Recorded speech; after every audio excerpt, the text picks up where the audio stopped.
మనిషికోసారి చూడరు సంగప్పని పైన వేస్తాం కదా నేను నల్లబట్ట అది ఎయిరి సంగప్పకు ఒకసారి.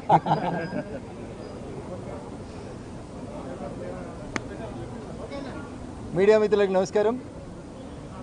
జూబ్లీ హిల్స్లో భారతీయ జనతా పార్టీ అభ్యర్థిగా గౌరవనీయులు లంకాల దీపక్ రెడ్డి గారిని ప్రకటించిన తర్వాత ఈరోజు గౌరవనీయులు రాష్ట్ర పార్టీ అధ్యక్షులు రామచంద్రరావు గారు, కేంద్ర మంత్రివర్యులు కిషన్ రెడ్డి గారి నాయకత్వంలో సమీక్షా సమావేశాన్ని ఎన్నికల్లో గెలవడానికి కావాల్సినటువంటి వ్యూహాన్ని నిర్దేశించుకోవడం కోసం అందుబాటులో ఉన్నటువంటి నాయకులందరితో సమావేశాన్ని ఏర్పాటు చేయడం జరిగింది.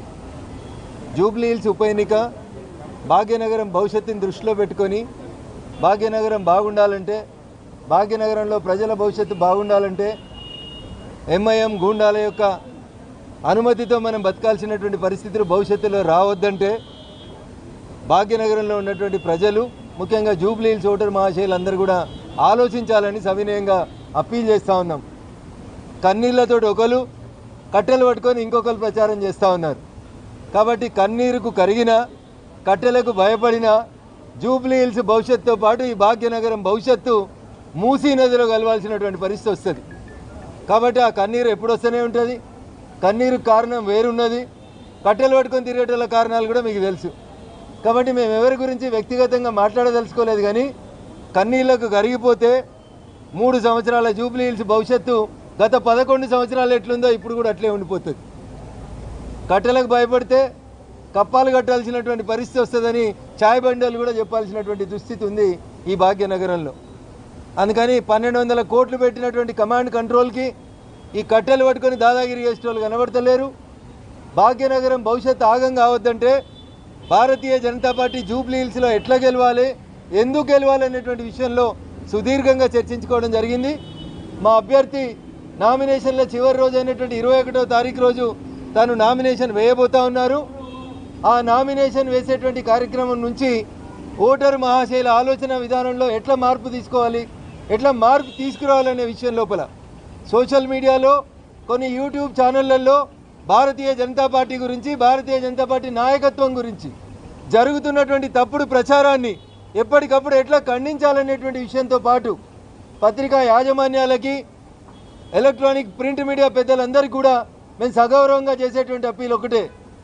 3 సార్లు వరుసగా ఈ దేశాన్ని పాలిస్తున్న పార్టీ, తెలంగాణలో పార్లమెంటుకు జరిగిన ఎన్నికల్లో అధికారంలో ఉన్న పార్టీతో సమానంగా ఎంపీలను గెలిచిన పార్టీ కాబట్టి గౌరవ పెద్దలందరూ కూడా సవినయంగా చేసేటువంటి అప్పీల్, ఇతర పార్టీలకు వస్తున్నటువంటి కవరేజ్ ఎంత ఉంటుందో దయచేసి భారతీయ జనతా పార్టీ కూడా అంతే కవరేజ్ ఇవ్వాలని సవినయంగా 2 చేతులు జోడించి విజ్ఞప్తి చేస్తూ ఉన్నాం యాజమాన్యాలకి, ప్రింట్ మీడియా, ఎలక్ట్రానిక్ మీడియా యాజమాన్యాలకి.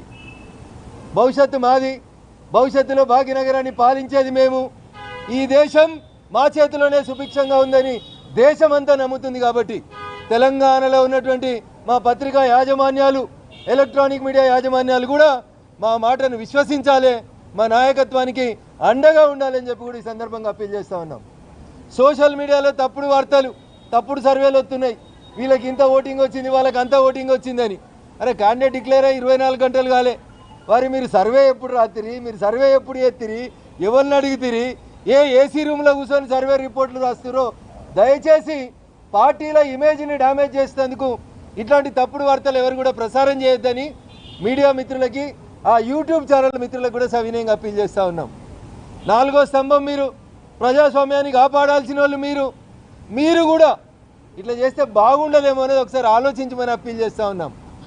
పార్టీల దగ్గర జీతం తీసుకొని పనిచేసేటోళ్ళు ఏది రాసినా నడుస్తుందని రాసుకునేటోళ్ళకు కూడా ఈ అప్పీల్ లాగానే స్వీకరించుండ్రి.